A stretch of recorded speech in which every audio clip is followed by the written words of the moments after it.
And also their claws, because it's not going to be comfortable for them walking around on the whole platform, because at the end they're not comfortable, and at the end it's good to cut them off or anything. So what he's trying to say with that is that you want to put a slate in here. So birds naturally de-sharpen their beaks and claws. So you put a slate in there, it gives them the opportunity to rest a little bit and also de-sharpen their beaks and claws because then they'll start growing a little too long. And that's if you're not rotating onto the ground. How much space is for the slate?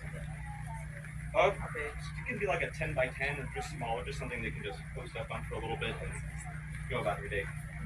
So not necessarily too big, it just slides into it.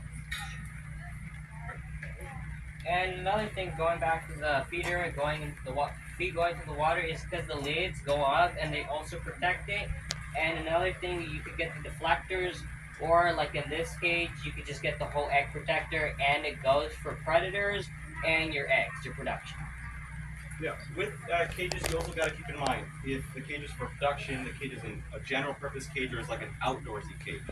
Generally, cages like this is for production, and we generally recommend it inside a barn or a shed or just an enclosure because it's meant for production. It's not meant for basically anything else. You can use it as a grow cage. You just lower the feeders and the drinkers, or redesign your own. You just lower it to close the gap because they're escape artists at that point. Yeah. You just need them to be at least 5 weeks of age, and you can transfer them into something like this, whether it's like GQF or something like that. Just to keep that in mind. Another thing, the floor grid, it's really up to you. Generally, I recommend 1/2 as the standard for their grid. Some people like 1/2 by 2 inch. Some people like 1/2 by 4 inch, and some like 1/2 by 1/2. We try to prevent caking on this, so the 1/2 by 1 inch is the best size for that. It fits all the needs, doesn't cake, like it makes like a layer, and is basically the best as far as their feet go. It gives them enough rest on their feet, especially PVC coated like it is now. With the trays, if you have like metal cages, like I say, ours or GQFs, I generally recommend lining the cages. You can either spray like marine sealant, and it basically makes a non-stick surface, or you can use like plastic bags or craft paper to do it. Aaron was telling me that he uses horse stall pellets, and he essentially makes like a kind of gross, but like a brownie, a compost brownie, and tosses it in his compost. So you can do that.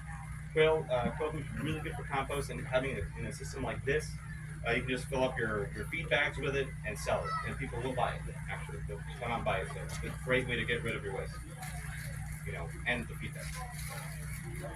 With feed in these particular systems, I recommend mash and crumble. Because the pellets, they do waste a little more pellets, and usually if you're going to keep them on the ground, they'll peck the ground, they'll just eat the pellets. But if it's here, you're going to want to keep in mind that your feed costs money, and the best feed is just in that form or shape and manner. The type of protein in the feed, especially in the production cages, I generally recommend a minimum of 23. So we were doing Minimum starter with like our own 23% formula. protein. So it would maximize egg production.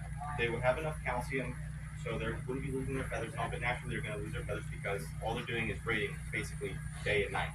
So the females lose the feather on the back. That's normal. Right? As you'll see, if you go into the barn, some of them don't have feathers in the back just because of the male. So don't freak out if you see some bald females. And also that happens if you have too many males, because you have to have a ratio, like for example, five males and 20 females. So Five at the males end, to the 20 female females won't ratio. be bald, and they won't be like all like hairless or featherless, excuse me. And at the end, they won't be territorial. And you have your feeder and your water, and at the end, everyone's in normal. So, in a system like this, the key reason that a quail gets aggressive is either because there's no food or water, or a combination of both. So the way to keep the birds calm is if Aggression they is see their food feed or and they see the water. water, and generally that's Lack why we of. recommend the troughs or a type of trough system where they see their feed. It's both easy for the user because you just come, okay, there's water, go about your day, and also the bird sees it and stays relaxed. Coternics are generally calm birds, at least the browns. The whites do have a period from 3 to 6 weeks where they're just aggressive with anything. They're just mad at life for some reason. So just keep that in mind. If they have food, they see it. They have water, they see it. That's generally good. If you do have too many males or females, like he was saying, you also have a problem. If it's too many females to a male, so let's say it's one male and they're just really mean females, they'll peck the male. They'll gang up against the male. But if you have an equally dispersed amount of males, so 1 to 5 is the best for both fertility and maximizing your room in the cage, it'll be relatively calm. A 1 to Why? 5 Because the ratio males is usually go best. here on the corners, and if this male didn't get the female sugar enough to the other corner, the male's gonna get it, and vice versa. Like I said, that's the best way to maximize your fertility in the eggs if you're gonna sell the eggs. If not, you're not worried about it. You can just keep the whole cage female and just have a male chirping in another cage or on the floor, and they'll still lay eggs. Not fertile, of course, but they're still laying eggs. Yeah. Yeah. Yes. And also depends on the breed because there's some that like they give larger eggs, smaller eggs, or medium eggs, or there's one that just gives full production, or you can have that pets. Yeah, that will be more what Zach's going to cover in the barn. Basically, what quail rate is for each cage or for each purpose. That's not necessarily on the cage. That's more on the quail. You know, some people say that the cage could make the egg smaller, the animal smaller. That's not necessarily true because if you keep it an open cage, you're going to maximize the size of the bird and the egg.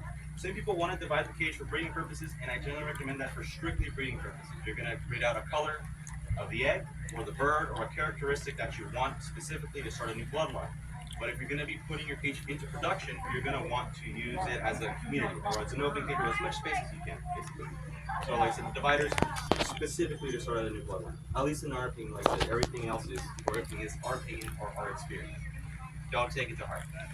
Now, I understand that you have some cages that are a little higher. They're Correct. Yeah. So this would be like the lowest that we do on the cages. It's 8 inches in the front, 7 inches in the rear. So basically an inch of slope. And we go up to 10 inches on the other cages. You can get away with 12 inches, but anything past that, the birds could do what we call ranch popcorning, that they just jump and they can break their neck. So the limit would be minimum 8 up to 12, and then from there you want to go 6 feet, right? That way there's no way that they'll just jump and kill themselves. The birds or the quail are very, very good at killing themselves. You gotta keep that in mind. They're experts at that. Yeah, and they're curious too, because if they're little birds and you just started, let's say a week old, if you have like a little gap of an inch, they're all gonna go through and they're gonna get stuck. And another thing is that having all smooth areas, so they're always curious. They want to know. They're new to the world, and also they're always gonna be curious. They're gonna be cause die or whatever, but it's always good to have an enclosure where they're not gonna escape and warm. Yeah, so we use front tubes like if you're gonna have a brooder and you have the choice of a brooder, you want to make it round. We generally recommend like the Tractor Supply.